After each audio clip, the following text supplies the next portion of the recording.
Hey everybody, this is John from Models by John Michael. If y'all could go ahead and subscribe to the YouTube channel, that would be great. The other thing you can do is follow me on Facebook and Instagram and check out some of the content that I've got posted on there. So in this video, I want to do an in-the-box review for a model that I'm just starting, and that is this here. It's the P-51B by Tamiya. It's a 1/48 scale kit. It's a very, very nice kit. I've already kind of broken it out of the bags and everything. I'll start with the instruction manual though. If you've ever built a Tamiya kit, you know that these things are very nice for the most part. I don't think that they make too many kits that are misses. Most of them are hits. And this kit, it certainly appears to be no exception. I've seen several pictures of these things built up, and they do look very, very nice. So here it is, and then this is your typical layout for an aircraft. You'll start with the pilot and the cockpit and all that kind of stuff. And then the nice thing is too, I don't know if you guys have seen this, if you're not familiar with Tamiya anyway, but right, I'm gonna find one here. Just bear with me a sec. Okay, here we go. Right there, you see those numbers? So that says XF3, and there's a colon, and this says 2, and then it says XF5, and there's a colon and a 1. So what that means is XF3 and XF5 you mix together with a ratio of 2 to 1, and that'll give you the color that you desire. And I believe that's for the interior green color. Unfortunately, Tamiya does not make an interior green color. I don't know why. They should, but they don't. So they just but they at least give you the mixture ratios to make the color that you need. But, you know, and then it just continues on. And the construction of this kit is quite simple. This kit is actually not that difficult. If you're a beginner modeler, I would recommend this kit because it is pretty simple. There's not a lot of components to it, but the detailing on this thing is extremely nice. I'm sure, as you can see on there.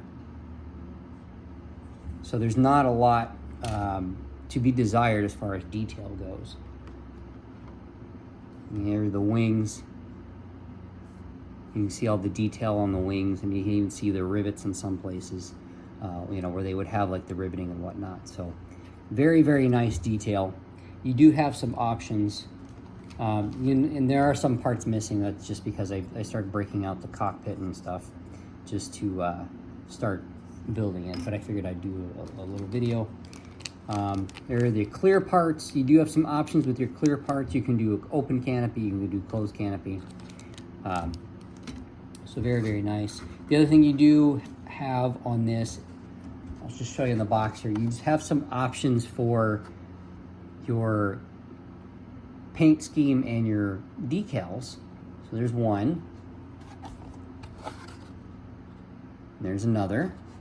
And in the instructions, they actually have a third option. So 2 of them are green and 1 of them are the aluminum color. So, and then it just depends on what version you're doing, then that's how you pick what decals you're going to put on it. So a little bit of forethought and pre-planning is required to do this the proper way. So, and that's one thing that you might want to get into, especially if you're a beginning modeler, is you want to start planning your builds out. So look through the instruction manual. I mean, that's one thing I still do to this day.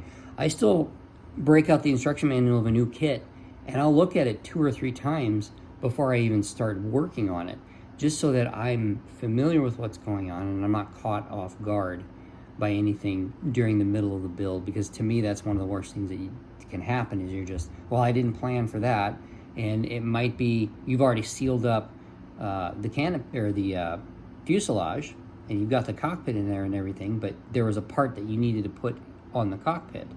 Well, now you've got 2 options. You can either leave the part off, or you can break the fuselage back open and hope you don't damage anything to put that part in. So And the same thing goes with your paint scheme. So you just want to pre-plan a little bit, make sure everything looks good, and then you move forward with your build, and then you make sure that you stick to your methodology of what you planned on doing.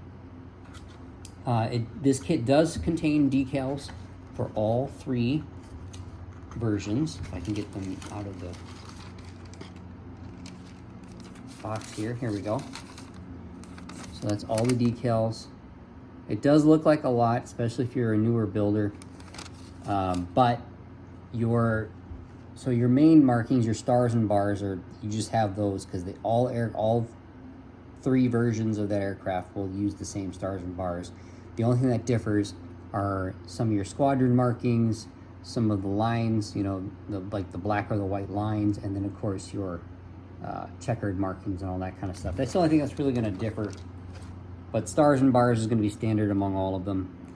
Then the other thing you have too is options with your flaps. You can do flaps down, you can do flaps level on these things. I don't think you can do flaps up, but so you'll notice on the wings here there's a cutout on the wing, and then you have your flaps here, and that determines what, you know, how you want your flaps to look. So if you want them down, great. If you want them up, great. You just want to plan for that in advance.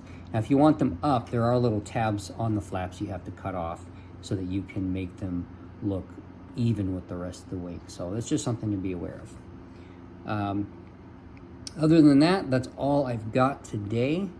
Like I said, these Tamiya kits are really nice. This kit, and then there's the F4F Wildcat, I would also recommend for beginner builders.